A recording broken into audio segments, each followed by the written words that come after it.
Good morning po. Tayo po'y mag-aral ng salita ng Diyos, 2 Corinthians chapter 1 verse 4. Inaaliw niya tayo sa ating mga kapighatian upang sa pamamagitan ng kaaliwang tinanggap natin sa Kanya ay makatulong naman tayo sa mga nahahapis. Start a chain reaction. Kung ako po inyong tatanungin, ang Christianity po is all about love. At kung meron man totoong revolusyon, ay yung pong revolusyon ng pag-ibig. At nakita po natin yan sa early church kung paano po nagmahalan yung mga unang Kristiyano, kaya sila po'y bless, at namunga. Ngayon, kung gagawin lamang po natin yan sa panahon natin ngayon, dadaigin natin ang lahat ng kasamaan na meron po sa mundong ito. Kasi po, laging nananalo po ang pag-ibig. Kaya dito po sa text natin, mapapansin po ninyo, ang Diyos po, inaaliw niya tayo, binibigyan niya tayo ng comfort para i-comfort din natin ang ibang tao. Hindi nyo ba napapansin? Lahat ng tinatanggap natin sa Panginoon dapat po ay binibigay din natin sa iba. Kasi yun po ang nais ng Diyos. Malinaw po sa Biblia na kailangan po makumpleto o maging ganap ang pag-ibig ng Diyos. At nagiging ganap lamang ang pag-ibig ng Diyos kung ito po'y sinishare natin sa ibang tao.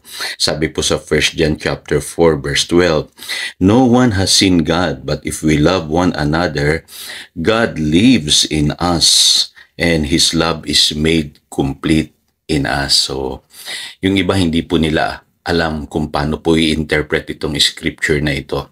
Pero ang totoo po, ang ibig sabihin lamang nito, kung tayo'y nagmamahal sa ibang tao, nagaganap sa atin yung pag-ibig ng Diyos. Napupuno tayo ng pag-ibig ng Diyos at naibibigay natin ito sa ibang tao. In other words, nakukumpleto natin yung circle. At the same time, nakukumpleto tayo.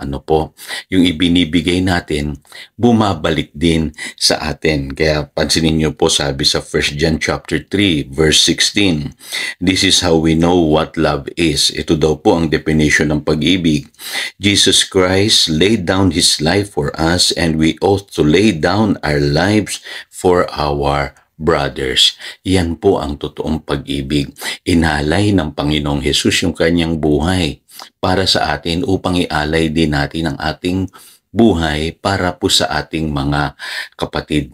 Hindi po natin maiintindihan talaga ang pag-ibig maliban, ibigay din natin yung tinanggap natin mula sa Lord. Kaya alam niyo po, yung mga totoong Kristiyano, sila po yung blessed and happy. Pag sinabi ko pong happy, yung word na yan galing din po sa bless, pinagpala. Bakit po? Kasi alam natin yung prinsipyo na sinasabi sa Acts chapter 20 verse 35. It is more blessed to give than to receive. Kapag pinamuhay mo yan, kapatid, ikaw yung pinaka-blessed na tao. Kung ikaw yung laging nagbibigay. At napakagandang katotohanan din po yung sinasabi sa Proverbs 11 verse 25, "Whoever refreshes others will himself be refreshed." Kapag ang mga tao'y tinutulungan mo, binibigyan mo, pinagpapala mo, ikaw din ay pagpapalain ng Lord. So umiikot lamang po yung circle, bumabalik sa iyo. Kaya ang sabi ng Panginoong Hesus sa Matthew chapter 10 verse 8, "Freely you have received, freely give." Kung ano yung tinanggap mo mula kay Lord, ibigay mo yan sa iba. Ganun po ang pagiging Kristiyano. Tinanggap mo yung pag-ibig, ibigay mo yung pag-ibig. Tinanggap mo yung kapatawaran, ibigay mo yung kapatawaran. Yung compassion na tinanggap mo, ibigay mo rin yan sa ibang tao. Yung comfort na tinanggap mo, ibigay mo rin yan sa ibang tao. Yung blessing na tinanggap mo, yung mga resources na meron ka ngayon sa buhay mo, i-share mo yan, ibigay mo rin yan sa iba. At ikaw yung pinakamasayang tao sa buong mundo. Yung pong sinasabi ng Acts chapter 20 verse 35, "It is more blessed to give than to receive." So, tayo mga Kristiyano, dapat po magsimula tayo ng chain reaction. Kasi sabi po sa 1 John chapter 4 verse 19, "We love because He first loved us." Kaya tayo nakapagmamahal kasi minahal tayo ng Diyos. Be available. Huwag niyo pong itatago yung buhay ninyo. I-share po ninyo.